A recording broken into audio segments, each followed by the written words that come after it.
Bom dia, gente. Bom dia ao pessoal do Rio, ao pessoal dos estados. Uma mensagem especial do pessoal dos demais estados é que eu espero que hoje a gente tenha um dia mais tranquilo, sem as dificuldades de transmissão que a gente teve aí nos 2 dias anteriores. Nós vamos começar hoje a falar sobre mais um tópico do ensino médio, que inicia os nossos assuntos do volume 2. Então, até nos 2 primeiros dias, né, segunda e terça-feira, nós ainda estávamos trabalhando com o volume 1, com temas do volume 1, e agora, também parte aí do próximo módulo, nós vamos trabalhar com temas do volume 2. Então, um desses temas é a geometria espacial. A gente vai tratar um pouco da geometria espacial nesse módulo e vamos voltar a falar de geometria espacial no próximo módulo. O tema é bastante extenso e nós vamos ter que fazer algumas escolhas a respeito dos tópicos que a gente vai estudar. Então, em particular, hoje, nós vamos fazer uma espécie aí de passeio pelos capítulos, se não me engano, são os capítulos 7, 8 e 9 do livro, que tratam de retas e planos paralelos, basicamente.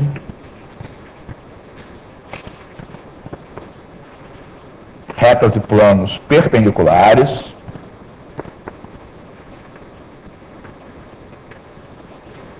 E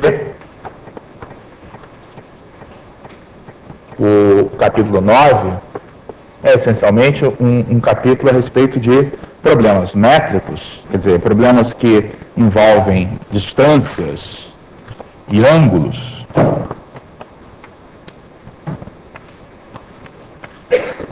que são formulados exatamente com o material que é desenvolvido no capítulo 7 e no capítulo 8. Então, eu faço um convite aí para que vocês depois leiam realmente com atenção esses 2 capítulos. Uma coisa que a gente procura fazer nesses 2 capítulos, no 7 e no 8, no 9 também, é propor uma metodologia de trabalho com a geometria espacial. Então, atualmente, até que o problema do primeiro contato com a geometria do espaço está se atenuando um pouco, porque se faz alguma exploração de figuras espaciais, né, de empilhamento de blocos, por exemplo, um pouco antes. Tá? Alguns livros aí já do ensino fundamental começam a introduzir uma certa familiaridade com figuras espaciais. Mas nem sempre isso acontece, e a primeira vez que o aluno vai se deparar com uma figura espacial, tá, na qual ele vai ter que tirar conclusões a respeito dessa figura, tá, isso é um choque, né? Essa passagem aí do plano para o espaço não é uma passagem simples. Tá? Isso se deve ao fato de que os nossos mecanismos aí de representação das figuras serem essencialmente bidimensionais. Se você quer comunicar, tá, uma figura plana para o aluno, tá, nada impede de você desenhar essa figura em escala e mostrar como ela é. Quando você vai comunicar uma figura espacial, tem 2 casos. Se você é o Wagner, é uma coisa. Tá? Se você é um outro de nós, é outra coisa diferente. Tá? Então, eu sempre conto essa história. Houve uma época que eu e Wagner éramos professores de vestibular, a mesma turma de preparação, e nós 2 ensinávamos geometria. Tá? Era uma coisa completamente injusta, né? Eu tenho que ensinar geometria espacial e o Wagner também. Aí, eu, para fazer o melhor, dizer para ele, olha, vocês têm muita sorte de também me ter como professor. Porque quando o Wagner faz os desenhos dele, todo mundo vê tudo, etc. Mas vocês não são o Wagner. Então, os desenhos que vocês vão fazer nas provas de vocês, tá, são como os meus. Então, ter um professor que desenha mal, tá, faz parte também aí da preparação. Você tem o melhor dos 2 mundos. Tá? Um professor com o qual vocês veem tudo e outro vocês não veem nada. Então, em termos de preparação, era o melhor que podia ocorrer. E isso era uma piada, mas tem uma coisa verdadeira. Tá? Mal ou bem, a gente em geometria espacial não pode recorrer, já na geometria plana, isso não Você pode apoiar a sua intuição com informações que vêm da figura. Na geometria espacial isso é muito mais limitado, tá? Porque no momento que você faz as representações no plano, você perde informação, tá? Uns perdem mais que outros, né? Então, é necessário, para você poder estar confortável com as situações da geometria espacial, que você saiba argumentar com base nas propriedades das relações entre as figuras geométricas. Tá? E é isso que os capítulos 7 e 8 fazem. E a metodologia que a gente segue é tentar identificar, tá, pouco a pouco, quais são as construções essenciais que podem ser feitas na geometria espacial. Então, a construção de retas, planos, poliedros, tá, elas vão se tornando possíveis à medida que você agrega determinados conceitos, tá, ao seu repertório de conhecimentos geométricos. Tá? Então, isso é o que é feito aí nos capítulos 7 e 8, e eu realmente convido vocês, tá, a dar uma lida. Outra coisa, eu estou falando nas propriedades, mas é claro que eu não estou defendendo que você vá, num curso para alunos do ensino médio, fazer uma teoria axiomática da geometria. Então, não tem muito cabimento você fazer uma construção formal em que você diga quais são os postulados, quais são as consequências desses postulados, mas você, como professor, tá, tem que ter isso aqui mais ou menos no bolso, porque isso vai guiar a ordem na qual você vai fazer as coisas. Tá? Então, nosso ponto de vista aí desses dois capítulos é pensar nos elementos básicos da geometria espacial e o que você pode fazer com eles. E a gente procura fazer isso sempre através, olhando para a geometria espacial como se fosse uma extensão, na verdade uma extensão da geometria plana. A gente quer levar para a geometria espacial tudo que tem na geometria plana, tá? Mais as coisas que são específicas do fato de a gente ter acrescentado mais uma dimensão. Então, se você olha aqui na geometria plana, então o que é a geometria plana? Geometria em que o universo é restrito a um único plano, tá? E as duas construções fundamentais da geometria plana, as duas construções mais fundamentais, tá, são as seguintes. Dados dois pontos, tá, é possível traçar uma e somente uma reta passando por eles. Então, essa propriedade é um dos axiomas da geometria plana, tá, e é a base do principal instrumento de desenho da geometria plana. A régua que ela faz é implementar esse axioma. Ele produz a reta que passa por dois pontos. Tá? Outra propriedade fundamental, extremamente importante aí da geometria plana, é que existem dois tipos de retas na geometria plana. Tá? Existem retas que se encontram e retas que não se encontram. Tá? Retas concorrentes e retas paralelas. E, dado um ponto exterior a uma reta, tá, é possível traçar uma e somente uma reta paralela à reta dada por esse ponto. Então, o que o capítulo 7 basicamente faz, tá, é pegar essas duas propriedades essenciais da geometria plana, tá, e ver como é que as coisas ficam no espaço. Tá? Então, as coisas ficam no espaço do seguinte modo. Se você tem dois pontos do espaço, tá, por esses dois pontos do espaço, a gente vai querer continuar, para que a geometria espacial seja uma extensão da geometria plana, a gente vai querer que essa propriedade, tá, seja verdadeira, tá, e certamente o é, de acordo com a nossa experiência. Dados os dois pontos do espaço, continua passando uma única reta por esses pontos. E na geometria espacial, como você aumentou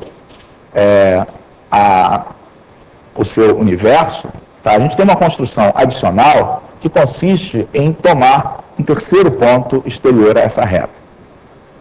Tá? Então, a construção fundamental da geometria espacial é essa. Tá? Dados três pontos que não estejam em linha reta, tá, esses três pontos determinam uma nova figura, que é um plano, e que estende a construção anterior. Estende em que sentido? Que a reta que é definida por qualquer um por qualquer par de pontos desse plano, continua contida nesse plano. Tá? Então, isso aí traduz uma relação fundamental entre reta e plano. Tá? Para definir reta aqui você precisava de 2 pontos, agora você precisa de 3, mas esses dois conceitos são relacionados porque as retas que são definidas por pares de pontos, tá, elas continuam contidas aqui nesse plano. Tá? Isso, então, permite que a gente crie mais de uma forma alternativa de definir um plano. Né? Então, no lugar de você falar em 3 pontos, você pode falar em uma reta e um ponto exterior. Tá? Ou você pode falar em 2 retas concorrentes. Tá? Todas essas formas são formas fundamentais aí de definição do plano. Tá? A partir daí, tá, a gente pode começar a se fazer as perguntas que são cabíveis, tá, na geometria plana e tentar responder essas perguntas da geometria espacial. Por exemplo, como é que podem ser, quais são as possibilidades, tá, em termos de relações de incidência, ou seja, relações de interseção e de paralelismo, 2 retas no espaço. Tá? Então, daí é natural a gente se perguntar de que modo 2 retas no espaço podem ser. Então, no plano, é simples, né? No plano, a gente tem 2 situações. A gente tem essa situação,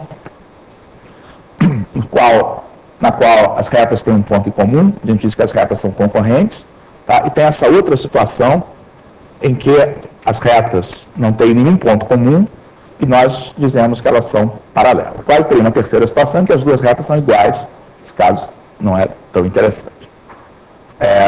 Como é que isso aí se passa para o espaço? Esse caso que está aqui, tá, ele tem um caso correspondente no espaço. Então, se você tem uma reta, tá, toma um ponto dessa reta e faz passar aqui por esse ponto uma outra reta qualquer, diferente da primeira, tá, você tem um par de retas concorrentes. Tá? Mas esse caso aqui do plano, é importante mostrar para os alunos, tá, que ele no espaço, ele se abre em 2 subcasos. Tá? É conveniente a gente considerar retas no espaço que não se encontram como sendo divididas em 2 categorias. Tá? Primeiro, esse axioma fundamental aqui o famoso postulado de Euclides, tá, que permite que você conduza uma paralela a uma reta dada por um ponto, continua sendo válido. Tá? Por quê? Se eu tenho uma reta, tem um ponto exterior, tá? Eu posso passar um plano por essa reta e por esse ponto, tá? E certamente eu quero que as minhas propriedades da geometria plana sejam válidas em cada um dos planos que eu traçar. Tá? Então é super natural a gente, quando passa para geometria espacial, tá, continuar contando aqui com a construção fundamental de Euclides do traçado da reta paralela. Tá? Então, isso significa que no espaço também existem, claro, retas paralelas. Tá? E mais do que isso, dado um ponto qualquer do espaço, por ele passa uma única paralela a uma reta dada. Tá? Só que isso aí é necessário mostrar para os alunos, eles nunca tiveram contato com isso de uma maneira sistemática, tá? Talvez já tenham observado, mas nunca tenham pensado sobre isso, é que no espaço há outras retas que não se encontram, tá? E que não merecem ser chamadas de retas paralelas. A gente não gostaria de chamar de retas paralelas. Tá? Então, como é que a gente pode mostrar que retas desse tipo vão existir? Então, o outro caso que surge daqui é o seguinte: vamos supor que você tenha um plano. Tá? Pega uma reta contida nesse plano. Pega um ponto qualquer que não está nessa reta, nesse plano. E pega um ponto exterior. Tá? Então, o que você tem a dizer a respeito dessas 2 retas, tá, R e S, que estão aqui? Então, primeiro, elas não são retas paralelas no sentido que a gente herdou lá da geometria plana, tá? Porque não há nenhum plano que contenha simultaneamente R e S. Tá? Por que não há? A razão pela qual não há é porque por essa reta R e por esse ponto aqui da reta S, passa um único plano. Tá? Então, se existisse algum plano que contivesse R e S, teria que conter esses dois elementos. Então, teria que ser esse plano. Mas há pontos da reta S que não estão nele. Tá? Então, isso aqui demonstra que realmente não há nenhum plano que contém R e S simultaneamente. Portanto, essas retas R e S não são como as paralelas que a gente herdou lá da geometria plana. Tá? Por outro lado, essas duas retas R e S, tá, não se encontram, porque esse ponto é o único ponto em comum que a reta S tem com esse plano. Porque se tivesse um segundo ponto, ela teria que estar completamente contida, não está, porque eu construí com um ponto exterior. Tá? Então, se esse aqui é o único ponto que S tem em comum com esse plano, e R está contida nele, e esse ponto não está em R, é sinal de que R e S não se encontram. Tá? Então, eu acho que essa é a diferença entre você bater esse papo com os alunos, tá, e você fazer o que muitos livros fazem, que tem lá posição relativa de reta e plano, concorrentes, paralelas, reversas e pronto. Tá? Não é isso. O que você tem que fazer para que os alunos percebam o que se passa aqui na geometria espacial, tá, é fazer um processo aí de descoberta.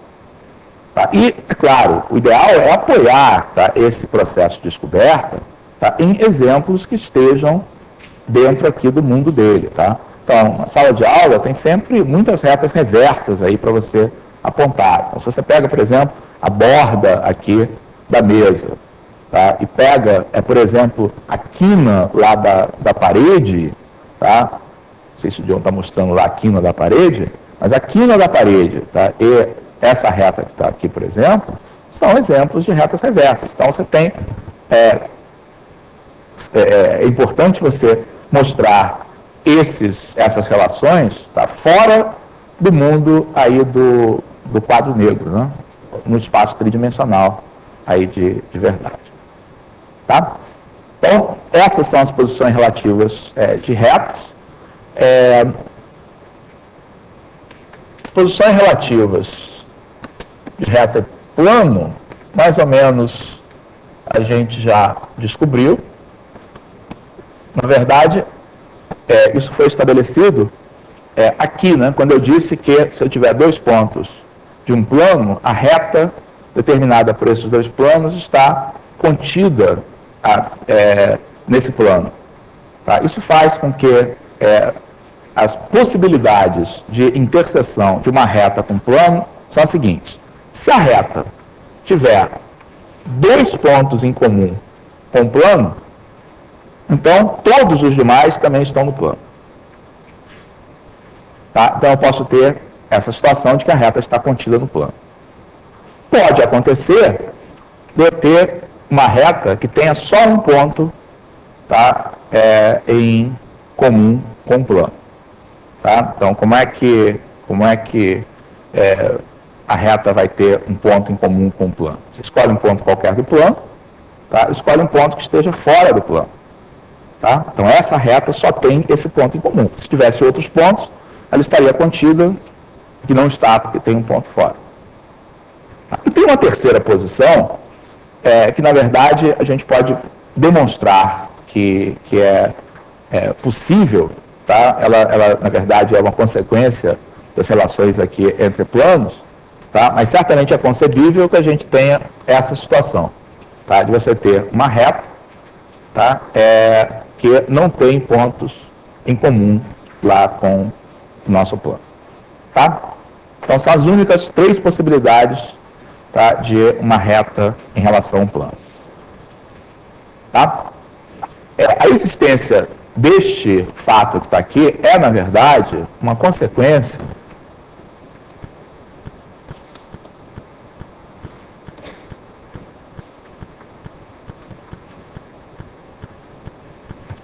das posições relativas de planos.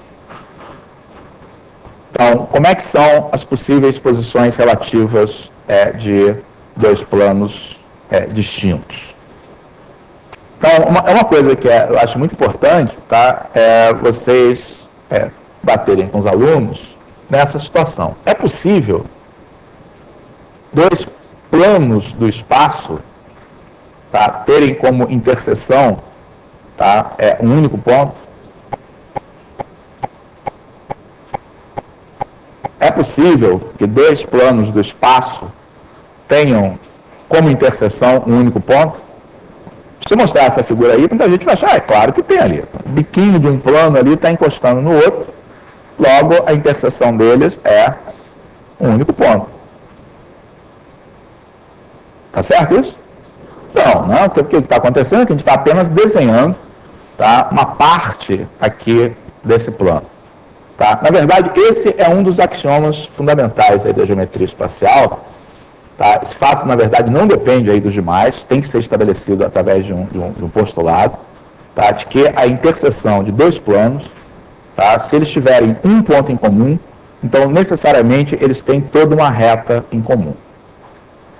Tá?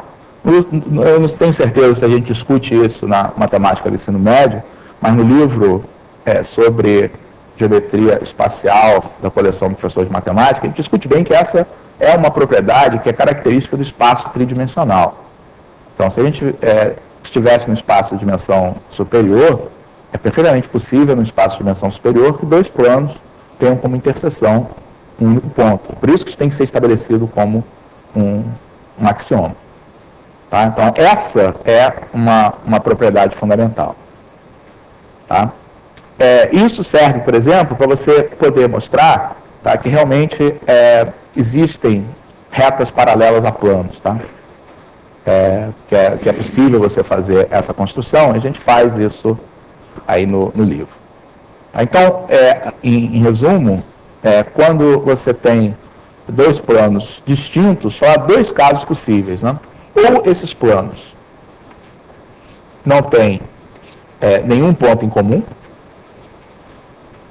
tá? São paralelos, tá?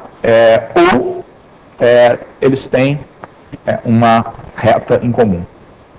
Tá? Não tem um meio termo, não pode ter nada entre vazio e uma reta.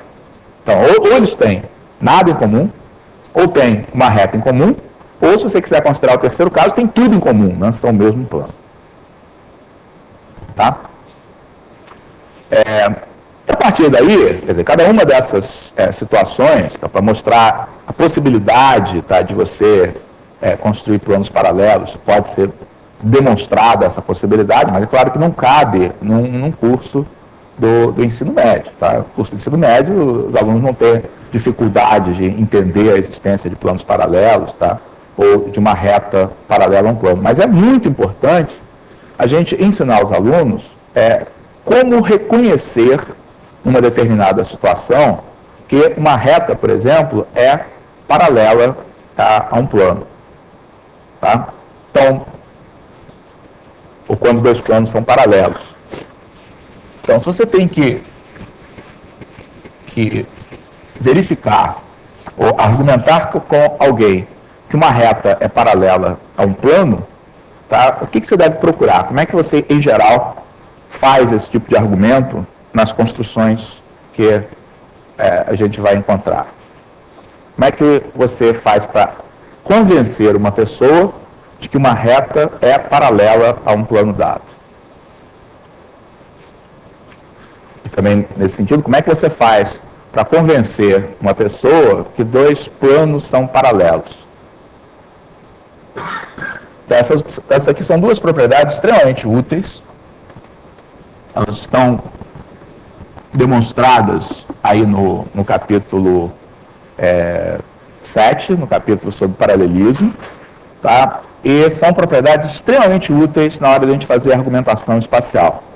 São as seguintes: uma reta R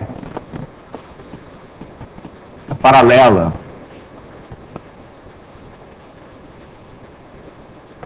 a um plano alfa quando R, quando não é uma definição, C somente C, R não está contida em alfa e é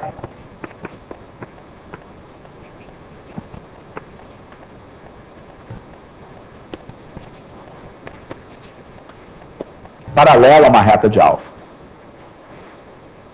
Tá? Ser paralela a um plano, tá? É ser paralela a uma reta contida nesse plano. Tá? Como é que a gente pode provar esse fato? Eu vou provar apenas um dos lados aqui. Está feito aí no livro. A ideia é a seguinte.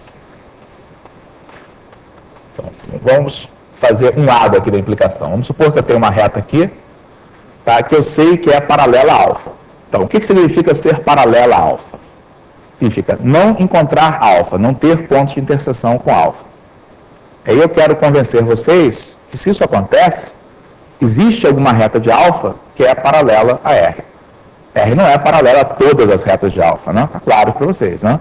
Há retas em alfa que não são paralelas a R, mas existem retas que são paralelas. Então, uma maneira de você fazer isso é a seguinte: pega um ponto qualquer de alfa. Tá? Esse ponto, juntamente com R, define um plano. Por quê? Porque esse ponto certamente é exterior a R, já que R é paralela a alfa. Esse plano que você acabou de construir tem qual posição relativa com alfa? Ele tem algum ponto comum, mas não todos, já que os pontos de R não estão em alfa. Logo, qual é a interseção? Uma reta. Então, existe aqui uma reta S, que é a interseção desses dois planos, beta, que você construiu desse modo, e alfa. Qual é a posição relativa de R e S? São duas retas que estão no mesmo plano. Já que elas estão no mesmo plano, só tem duas possibilidades. Ou elas são concorrentes, ou são paralelas. Tá? R e S podem ter algum ponto comum? Não, porque se R e S tivessem algum ponto comum, então R e alfa também teriam pontos comuns. Tá? E a gente sabe, por hipótese aqui, R é paralela a alfa. Então, a gente acabou de mostrar que a partir de uma reta paralela a um plano, dá para a gente construir, tá, uma reta do plano que é paralela a ela. Na verdade, uma família de retas, né, porque eu podia ter escolhido esse ponto aqui onde eu quisesse. Tá? Então, onde eu colocasse esse ponto, eu conseguiria traçar por lá uma paralela.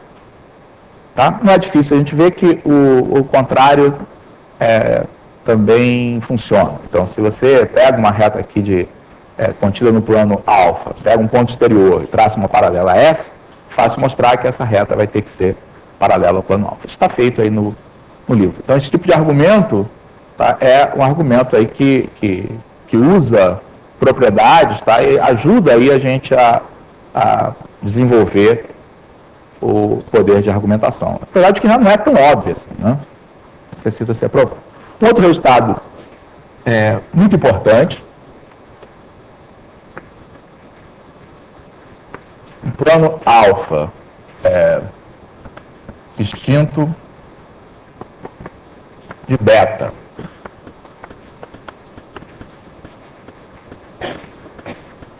É paralelo a ele, C e somente C. Quando é que, quando você está trabalhando com uma figura, como é que você sabe que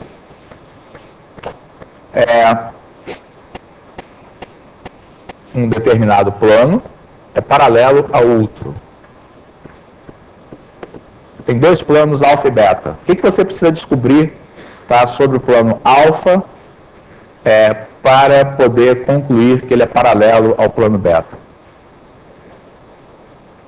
Por exemplo, será que basta eu dizer isso aqui?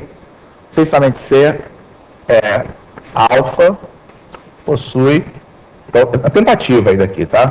Uma reta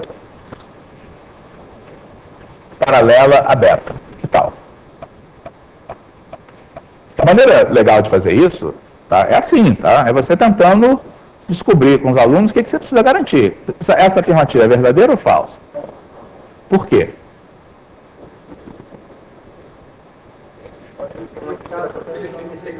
Bom, é possível dois planos não paralelos serem tais que um tem uma reta paralela ao outro? Sim. Claro, não? Então, se você tem dois planos aqui que não são paralelos, como esses dois, toda reta que você toma num deles, que seja paralela à interseção, reproduz aquela nossa construção ali. Né? Tá? Na verdade, está ali. Né? O plano beta não é paralelo a alfa e possui uma reta paralela a ele. É só olhar para a figura que já tinha ali do quadro. Então, do jeito que está errado. Vamos consertar, então.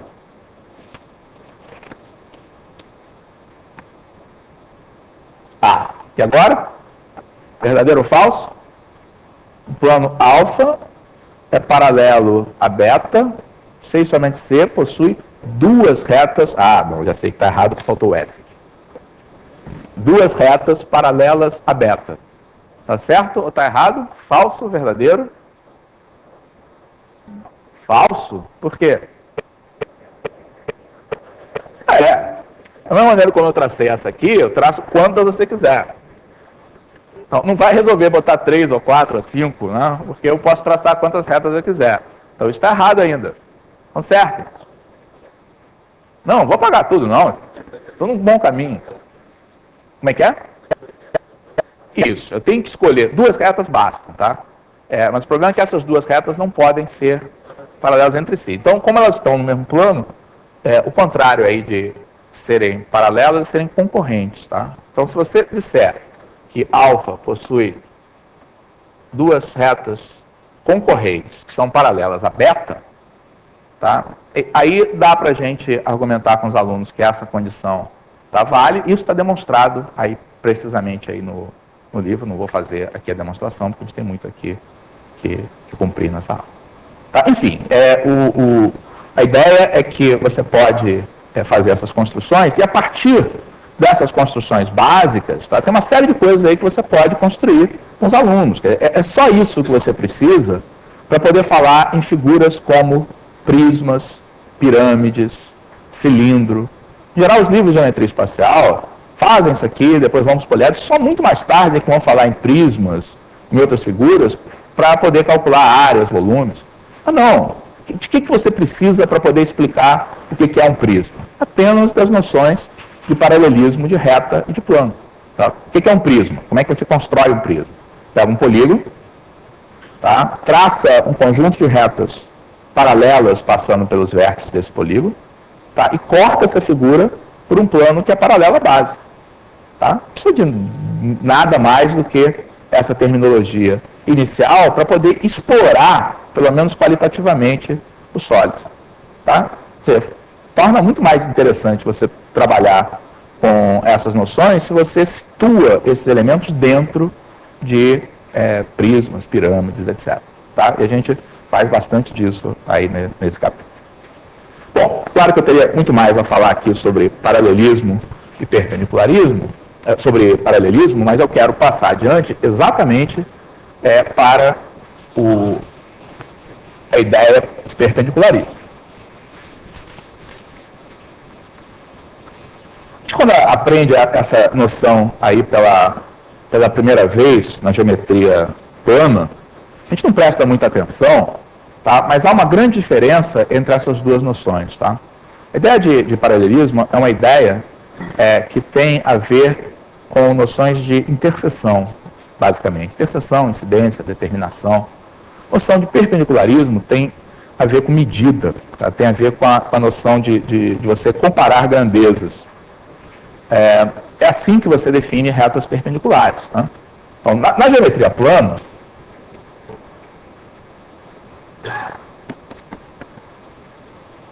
como é que você define duas retas como sendo perpendiculares? O que são duas retas perpendiculares? Duas retas concorrentes que formam um ângulo de 90 graus. O que é formar um ângulo de 90 graus? O que significa formar um ângulo de 90 graus? Serem perpendiculares, certo.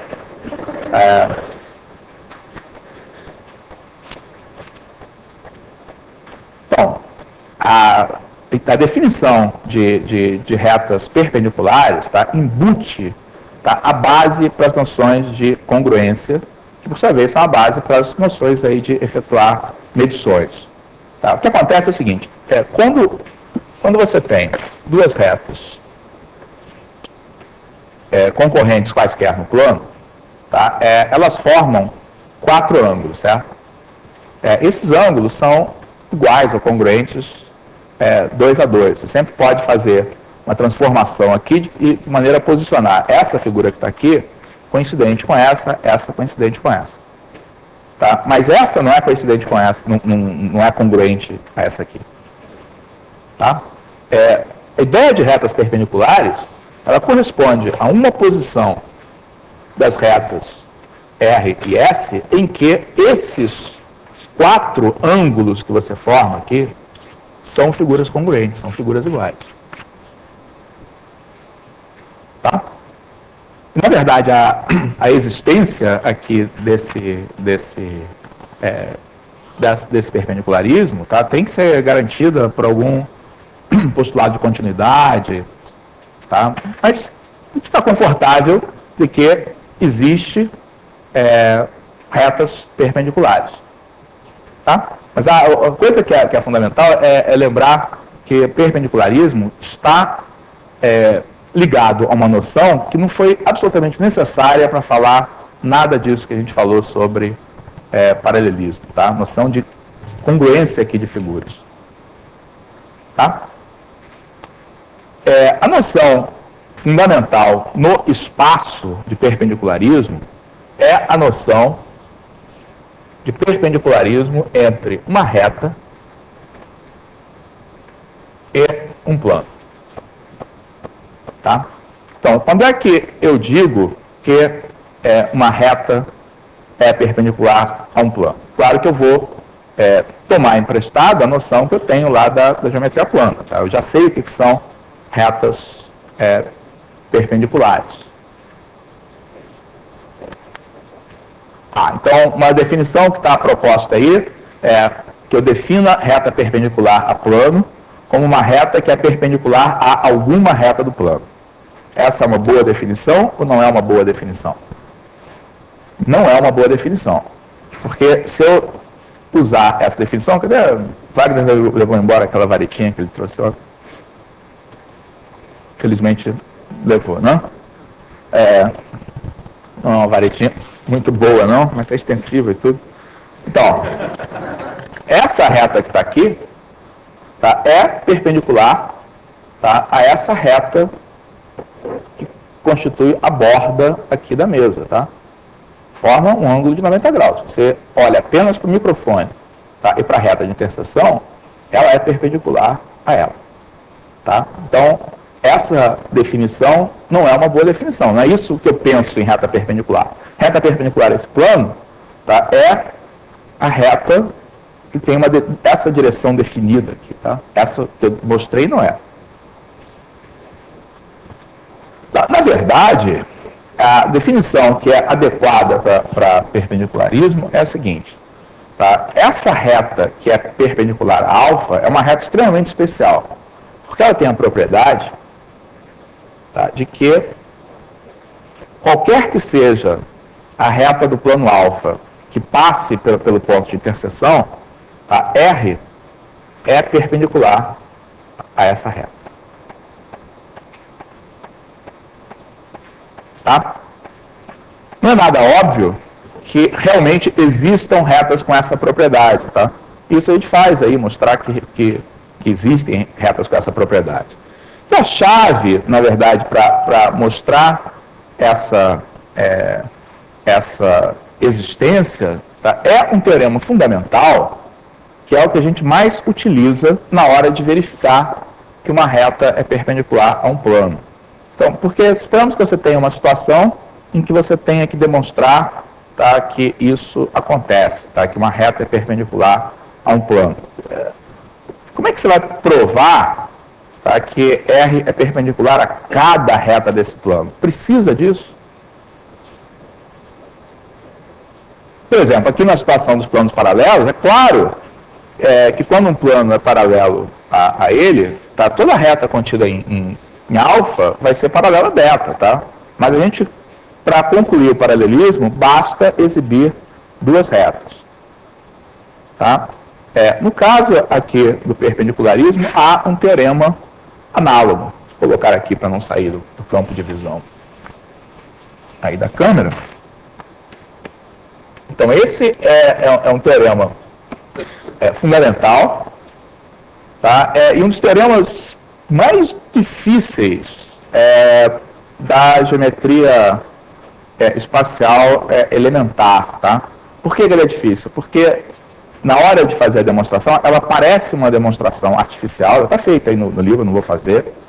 Mas, na verdade, se vocês lembrarem, essa noção de perpendicularismo que eu acabei de lembrar, que está ligada à questão de congruência, tá? Ela acaba sendo uma demonstração natural. Tá? Mas o que esse teorema diz é o seguinte, é que R, então uma reta R, é perpendicular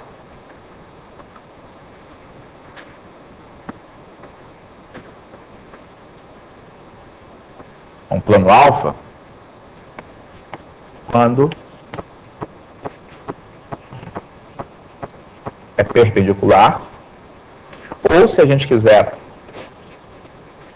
pode utilizar ortogonal aqui, já vou discutir a diferença aqui entre uma coisa e outra, quando é perpendicular, ou pode ser ortogonal, a duas retas concorrentes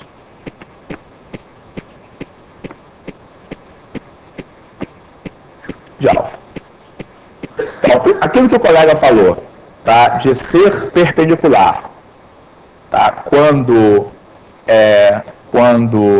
a reta é perpendicular a uma reta do plano, não basta. Tá? Mas se você faz essa reta perpendicular a duas, tá? Aí ela vai ser perpendicular ao plano. Então, isso corresponde a essa construção aqui. Né? Você pega uma folha de papel, tá? Dobra a folha de papel por um canto, você produziu aqui dois ângulos retos. Né? Então, se você agora apoia essa folha de papel aqui no plano, o que esse teorema está dizendo é que essa reta que a gente construiu aqui, tá, vai ser uma reta perpendicular a esse plano. Tá? Por quê? Porque ela é perpendicular. Então, quando você faz essa construção, você está usando a noção de perpendicularismo. O que você está fazendo aqui? Você está criando dois ângulos que são congruentes. A dobradura produz ângulos congruentes. Então, produzir ângulos congruentes, portanto, pela minha definição, produzir reta perpendicular a essas duas. No momento em que eu abro o papel, tá, e coloco aqui no plano, não mudou esse perpendicularismo. Tá? E agora eu tenho uma reta perpendicular a duas retas concorrentes do plano, e esse teorema, então, diz, essa reta que está aqui é perpendicular ao plano. Tá? Então, isso facilita muito a nossa vida, porque a gente passa a poder falar de reta perpendicular a plano, verificando perpendicularismo a apenas duas retas desse plano. Tá? Isso é algo que enriquece muito o nosso poder de argumentação nos problemas. Vou dar um exemplo já. Mas eu coloquei aqui, até de propósito, a palavra ortogonal, tá? Porque essa é sempre uma questão que em geral, as opiniões são um pouco divergentes. Para vocês, o que são duas retas ortogonais? Foi? Etimologicamente, não. O que vocês dizem para os seus alunos que retas ortogonais são? Como é que vocês ensinam aos seus alunos o que são retas ortogonais? Hã? Então, noção de perpendicularismo vem da geometria plana. Tá? Então, na geometria plana, duas retas perpendiculares são retas concorrentes, tá? Que determinam quatro ângulos congruentes. Tá? Então, por causa disso, não é muito apropriado você dizer que essa reta que está aqui, tá, e essa reta que está aqui são retas perpendiculares. Tá? Mas elas formam um ângulo de 90 graus. A maneira como a gente define ângulo entre duas retas reversas é através do ângulo entre duas paralelas a essas retas que são concorrentes. Então, para definir o ângulo entre a borda aqui da mesa e lá a faixa vertical ali do quadro, eu traço uma paralela a essa reta por esse ponto. E aí forma um ângulo reto. Tá? Então, formar um ângulo de 90 graus é isso. Vocês concordam com essa definição? Duas retas ortogonais são retas do espaço que formam um ângulo de 90 graus. Tá bom para vocês? Bom, se está bom para vocês, está bom para mim também. Tá? O que muitas vezes ocorre, e muitos livros didáticos fazem isso, criam a seguinte definição para retas ortogonais. Duas retas ortogonais são retas que são reversas e formam um ângulo de 90 graus. Tá? Tem muitos livros que condicionam a definição de ortogonalidade, tá, ao fato das retas serem reversas. Tá? E isso é uma coisa completamente esdrúxula. Tá? É um péssimo hábito incutir aí nos alunos que ortogonalidade tem a ver com o fato de serem reversos. Então, a maneira correta, no nosso entender, é olhar a relação de ortogonalidade como uma generalização da relação de perpendicularismo. Tá? Então, duas retas perpendiculares também são ortogonais. Tá? Eu acho que ela não tinha um comentário, é isso? Não, eu queria só... passou da minha hora. Eu ia comentar o seguinte, que aquele teorema ficaria mais claro, evitaria ambiguidades, se você enunciasse da forma se isso, então aquilo. Certo. Certo. Não, perfeitamente. Não fica muito claro, porque a hipótese está no fim e a tese está no começo. Ela tem toda a razão. Tá? A maneira como eu estou enunciando esse teorema, tá, é inapropriada em termos de linguagem. Tá? Foi um descuido mesmo. Tá? Aí é uma questão até de hábito matemático. Eu, particularmente, tá, eu nunca uso, tá, a palavra quando, tá, na hora de enunciar um teorema. Tá? Então, fiz aqui por descuido. Tá? É algo que não é um bom hábito. Eu uso a palavra quando, normalmente, quando eu vou fazer uma definição. Tá? Então, isso que está aqui foi um péssimo hábito matemático meu. Tá? Foi ótimo o Elon lembrar, porque é algo que a gente não deve fazer. Tá? Quando você está enunciando um teorema, é bom que você use as expressões C, somente C, etc., para deixar bem claro, tá, o que é a hipótese e o que é a tese. Especialmente porque, da maneira como está escrito ali, a hipótese vem no fim. Claro. Aí, e a tese no começo. Aí claro. A pessoa pode ficar atrapalhada. Então, ela tem toda a razão. A maneira apropriada aqui de enunciar esse teorema é que se uma reta, tá, é perpendicular ou ortogonal a duas retas concorrentes de alfa, tá? Então essa reta é perpendicular ao plano. Tá? Sugiro que vocês corrijam aí o que está escrito para ficar assim. Então, deixa eu até... O apagador aqui é mais fácil. Ficar registrado aí que... Professor, se me permite dar mais um palpite. Permita. Seguinte, as pessoas que estudaram vetores vão enxergar nesse teorema uma banalidade do ponto de vista vetorial. Porque se é perpendicular, os dois vetores são ortogonais, então o vetor ortogonal a e a B, então é ortogonal a toda a combinação linear de A e B. Isso é óbvio. Boa lembrança. O teorema, da maneira como eu devia ter feito, é assim: se uma reta R é perpendicular ou ortogonal a duas retas concorrentes de alfa, então R é perpendicular a alfa. Tá? E é interessante a gente colocar esse teorema como C, então, tá? Que embora a volta vale também, mas a volta é trivial. Tá? Se a reta for perpendicular a uma reta de alfa, é perpendicular ortogonal a todo mundo que está em alfa. Então, a única parte interessante desse teorema é essa implicação nesse sentido. Tá? Então, vamos usar esse teorema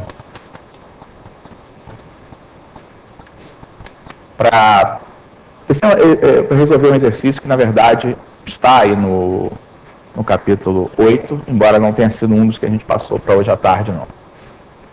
A situação é a seguinte: vamos supor que você tenha três retas, ou três semirretas que sejam mutuamente perpendiculares. Isso é uma construção fundamental da geometria espacial, porque é a base para você criar um sistema de coordenadas tridimensionais. Tá? Então, é possível criar isso? Claro. Né? Você pega um plano, nesse plano traça duas retas perpendiculares e aí elege, tá, a reta perpendicular ao plano passando pelo ponto de interseção. Tá? Então, eu vou chamar esse ponto aqui de V.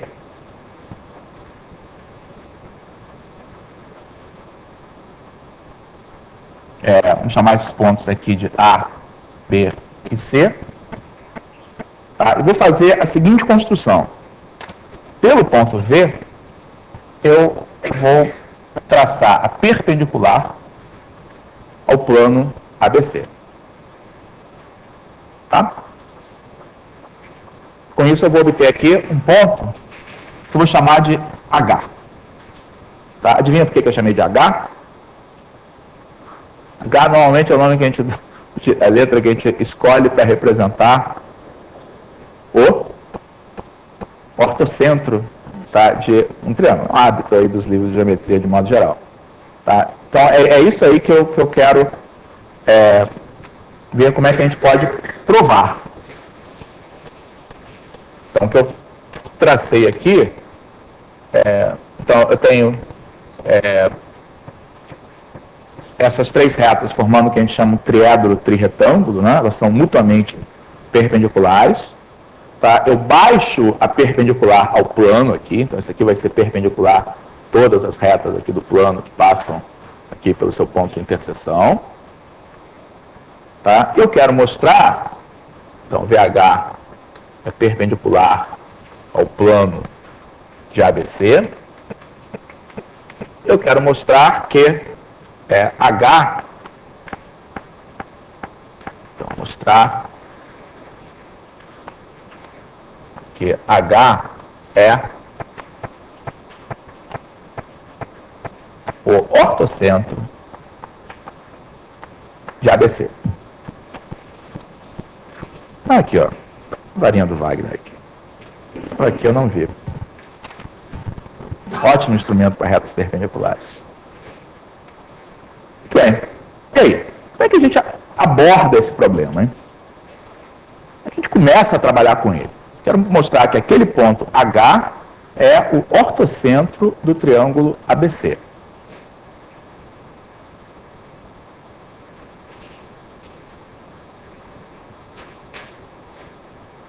O que significa ser ortocentro?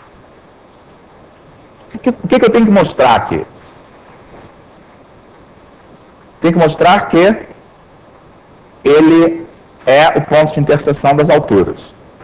Parece difícil, né? Se vocês pensarem bem, eu não preciso mostrar tanto. Porque eu tenho uma assimetria aqui nessa construção. Tá? As retas VA, VB e VC estão na mesma posição relativa, tá? Uma em relação à outra.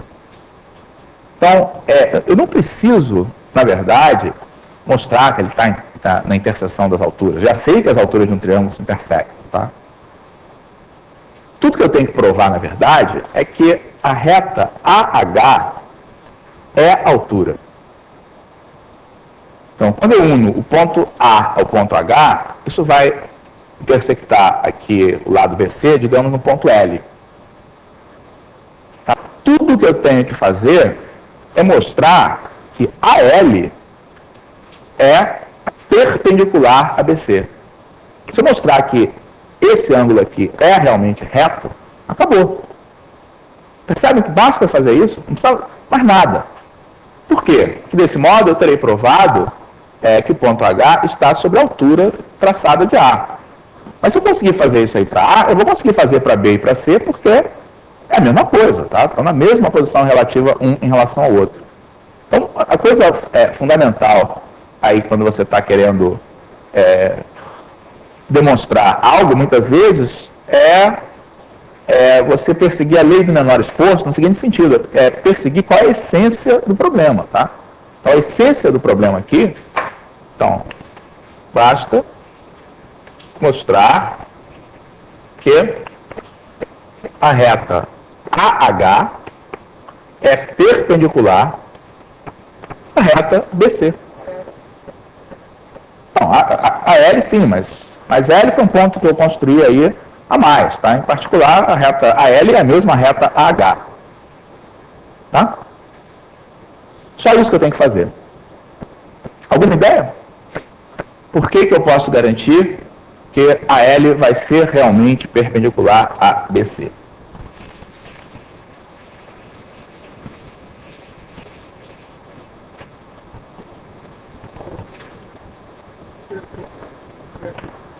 Paralela a BC passando por H. A sugestão do colega é traçar uma paralela ABC passando por H.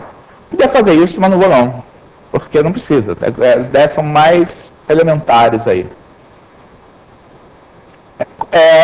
Olha só, que tipo de argumento, tá, eu posso utilizar, tá, para mostrar que a L é perpendicular, ou a L ou a H é perpendicular a BC?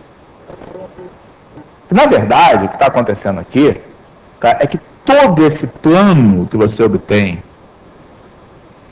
traçando, tá, considerando os pontos A, V, H e L, tá, esses pontos aqui estão todos eles num plano. Na verdade, a coisa é mais forte, tá, do que simplesmente a L ser perpendicular a BC. Na verdade, todo esse plano que está aqui é perpendicular a BC. Concordam que se eu conseguir mostrar para vocês que esse plano AVL é perpendicular a BC, eu provei, né? Porque se o plano for perpendicular, tá, então a reta que está contida nesse plano, ou qualquer reta contida nesse plano, vai ser perpendicular. Portanto, a L, sendo uma reta desse plano, é obrigatoriamente perpendicular a BC. O que eu preciso ter para me convencer de que este plano é realmente perpendicular a BC?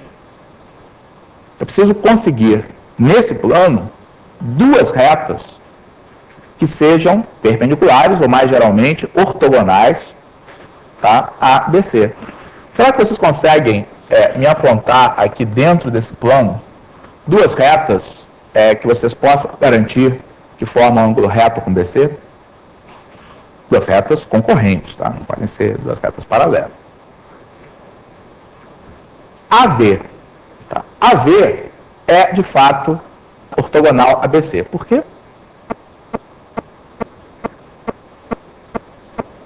Então, estão me dizendo que AV é ortogonal a BC. Estou de acordo, mas por quê? Parece ortogonal, não? Mas por quê? Qual é o argumento que a gente pode dar? Isso, porque AV é perpendicular tanto a... Então, vamos colocar aqui. AV é perpendicular a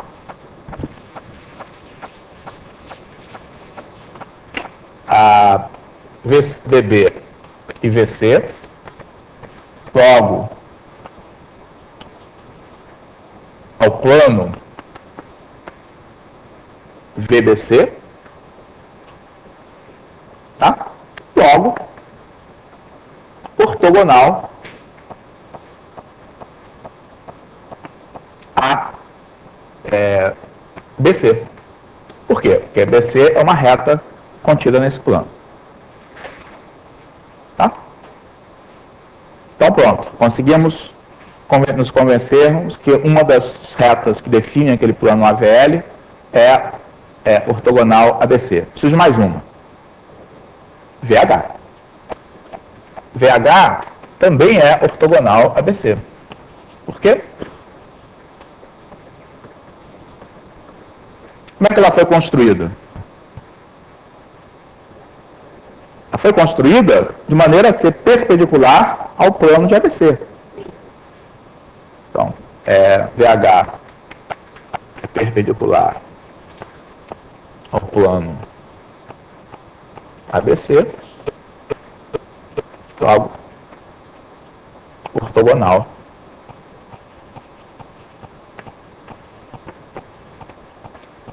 a BC também, já que BC é uma reta contida nesse plano. Tá? Então, daí o que a gente conclui? Portanto, o plano formado por A, V e H, tá? O A, V e L, que faz um plano só, é perpendicular BC, e assim, AH é perpendicular a BC. Tá? Então, provamos assim que se você ligar o ponto A ao ponto H, você vai obter uma reta que necessariamente é perpendicular à reta BC. Então, significa que o ponto H está sobre essa altura. Posso tirar a interrogação que eu tinha colocado? Isso aqui é, de fato, uma altura. Mas o A não tem nada de especial em relação a B e C. Tá? Eu podia ter trocado os nomes aqui e o mesmo argumento vale. Então, na verdade, o ponto H tem que estar também sobre as alturas traçadas de B e de C. Logo, é o encontro delas, que é o ortocentro. Tá? Na verdade, isso até nos dá uma demonstração alternativa da existência aí do ortocentro, né? Levando aí para uma dimensão acima. Essa é outra história. Muito bem. Eu vou pedir, hoje à tarde, vocês fazerem um problema também sobre perpendicularismo, em que essas relações entre retas e planos perpendiculares vão ter que ser usadas. Então, fiz um passeio aí pelo capítulo 7 e pelo capítulo 8. O capítulo 9, na verdade, é um capítulo de aplicações. Tá? Então, uma vez que você tenha todas essas noções principalmente a noção de perpendicularismo, tá? Você fica em condições, tá, de resolver problemas métricos. Então, você passa a poder definir, tá, coisas como o que é. Então, o que a gente faz aí no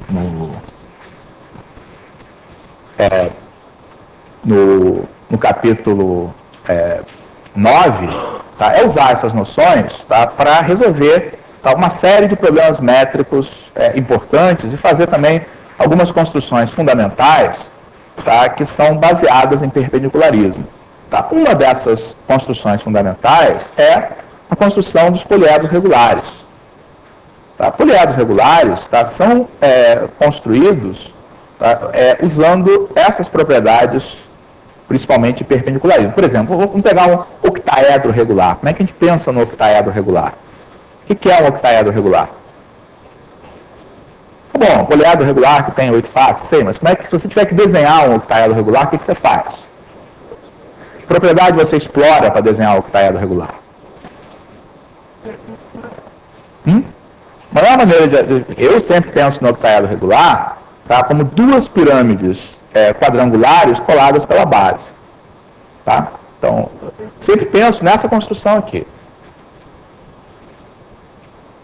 Pego um quadrado, tá, sobre um plano, tá, pego o centro do quadrado, que é a interseção das diagonais. Se eu considero a perpendicular traçada aqui por esse ponto, o sólido que eu obtenho ligando qualquer ponto aqui dessa perpendicular aos vértices da base é uma pirâmide quadrangular regular. Tá? Então, para você falar nesses conceitos, pirâmides regulares, tá? Prismas retos, então todos esses poliedros, o que você precisa para falar neles é basicamente a linguagem de perpendicularismo feita aqui nesse capítulo anterior. Tá? Para você produzir um octaedro regular, o que você tem que fazer é escolher a posição aqui desse ponto, tá, de tal maneira que essa medida seja igual a essa medida aqui. Tá? Aí, não é difícil, uma vez que você tenha feito isso e refletido a construção, tá, aqui para baixo, mostrar que o poliedro que você vai obter é um poliedro formado por 8 triângulos equiláteros congruentes. Tá? Então, essa Quer dizer, mostrar esse poliedro, agora não vai ficar muito bom aqui minha construção, entendeu, Wagner? Basicamente é assim que a gente pensa no octaedro regular. Tá? Então, o que a gente faz aí no capítulo 9, tá, é fazer um passeio, tá, por diversas situações em que a gente tem a ocasião de utilizar essas noções, tá, para fazer construções, tá, e para calcular medidas. Tá? Que medidas são essas que a gente calcula? Como eu disse lá, medidas de distância, tá, e medidas angulares. As principais medidas de distância que a gente introduz agora são a distância de um ponto a um plano. Então, como é que você mede a distância de um ponto a um plano? Traça a perpendicular por esse ponto a um plano. Você vai mostrar que existe uma única perpendicular traçada daqui e essa vai ser a medida. Então, nesse capítulo 9, a gente tem vários problemas que pede para calcular distâncias de pontos a planos. Tá? Ponto a reta, semelhante. Tá? Dado uma reta do espaço, um ponto exterior, tá? Existe uma única reta perpendicular, tá, desse ponto até essa reta. Tá? Esse segmento perpendicular ele está contido no plano que passa por aquele ponto e é perpendicular a essa reta. Muitas vezes a gente usa isso para apoiar as construções. Então, faz sentido a gente pedir, por exemplo, um dos problemas que tem nesse capítulo é calcular, digamos, a distância do centro do octaedro, tá, a uma aresta qualquer. Tá? No caso, esse problema é muito fácil, né? Qual é a distância do centro do octaedro a uma distância a uma aresta qualquer? Não, muito mais fácil que isso. Se olhar uma aresta qualquer, pode ser essa aresta aqui. Tá? Isso aqui é um quadrado. Tá? Então, a distância, na verdade, todas essas figuras que são formadas aqui, tá, não parece por causa da perspectiva, e menos ainda no meu desenho, tá, mas são todos quadrados. Então, essa distância que está aqui é muito fácil de ser calculada, porque é metade da aresta, tá, do octaedro, tá, metade do lado do quadrado. Tá? Então, esse problema de calcular a distância de ponto a reta faz sentido também. Também faz sentido você definir ângulo. Tá? Ângulo entre retas no espaço, a gente já falou, é o ângulo entre duas paralelas. Mas também faz sentido você definir ângulo entre planos. Então, como é que você define um ângulo entre dois planos? Ângulo entre duas retas nesse plano, é isso? Não, se você toma duas retas quaisquer desse plano, esse ângulo é variável, tá? A gente toma esse ângulo, na verdade, como sendo o maior ângulo possível que pode ser formado entre duas retas desse plano. Tá? É possível mostrar que esse maior ângulo possível, tá, ocorre quando você toma essas retas que são perpendiculares à interseção. Tá? Então, esse ângulo que está aqui é a ideia aqui do caderno que você abre. Né? Quando você abre o caderno, tá, as linhas do seu caderno vão ser perpendiculares à interseção. Então, se você pega duas linhas aqui do caderno que se encontram aqui sobre a interseção, esse ângulo entre essas linhas é como a gente define o ângulo entre os planos. Então, um dos problemas que vocês vão trabalhar hoje à tarde, eu só vou mencionar qual é o problema, para deixar assim vocês com vontade de resolver, vai explorar a seguinte figura. É o problema 5 do capítulo 9. Vai explorar a seguinte figura. Essa figura aqui. Então, vocês vão pegar um quadrado, tá? Dobrar ao longo da diagonal. Tá? Então, quando esse quadrado é colocado aqui na mesa, né, é um quadrado aqui sobre a mesa. Tá? Mas você pode deixar dois lados desse quadrado apoiados aqui na mesa, tá, e dobrar a figura. Tá? Aí você tem uma figura espacial interessante. Tá? A figura que eu peço para vocês estudarem no exercício 5, tá? É a figura obtida quando o ângulo entre esses dois lados que ficaram apoiados é igual a 60 graus. Tá? Então, ele fica uma coisa assim meio projetada assim, para frente. Então, eu vou pedir lá no problema que vai ser resolvido hoje à tarde, para vocês acharem o ângulo que essa reta de interseção forma com o plano. Não cheguei a falar, mas a reta que o ângulo que uma reta forma com o plano é definido como sendo o ângulo que ela forma com a sua projeção ortogonal sobre o plano. Tá? E vou pedir também para vocês acharem o ângulo entre essas faces, tá, e o plano. Tá? Então, essas faces aqui laterais se encontram aqui com o plano, definem um ângulo e a gente vai calcular esse ângulo. Tá? Agora, eu vou perguntar uma coisa um pouco mais fácil. Tá?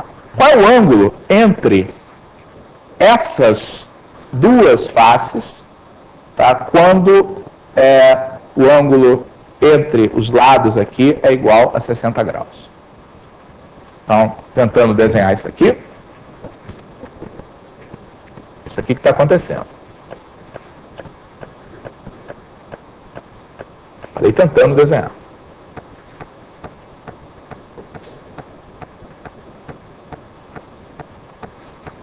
Falei tentando. Então, está acontecendo isso aqui, tá? Esse ângulo é 60 graus, tá? Você dobrou, tá? E eu quero achar qual é o ângulo formado por esse plano desse triângulo que está aqui da frente, tá? E o triângulo lá de trás. Tá? O que eu tenho que fazer? Na figura espacial é bem mais fácil, tá? Na figura, no modelo aqui. Eu sugiro que vocês já construam esse modelo e façam essa brincadeira de passar da representação plana para a figura espacial. Aqui é mais fácil, tá? O que eu preciso? Eu preciso encontrar duas retas que sejam perpendiculares à interseção. Então, qual é a reta ideal aqui para usar? É exatamente a diagonal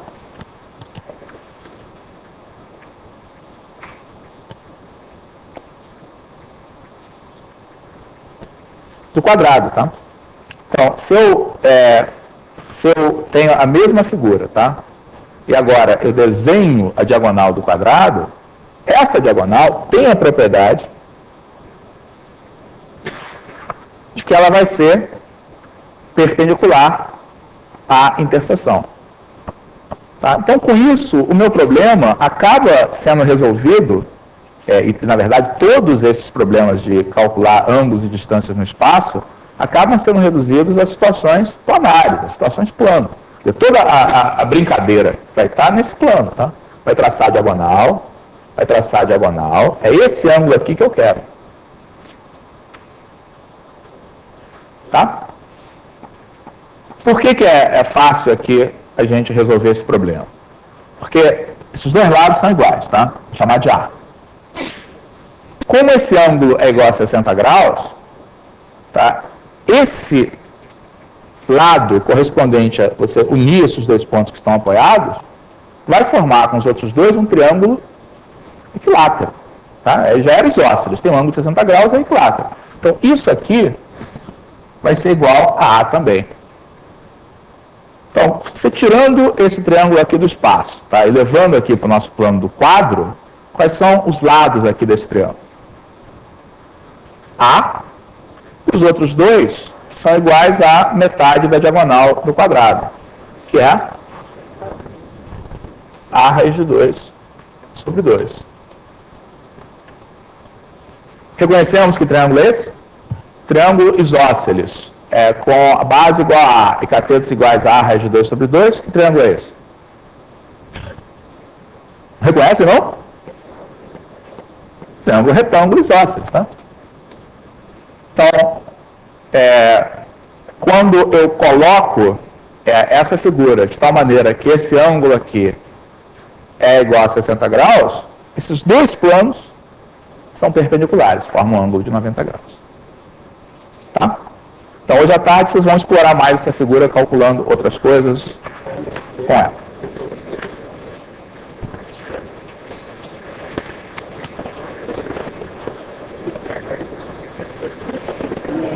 Deixa eu ver se tem perguntas. Não botaram o site. É. Oi? Tá. Passa aqui de onda.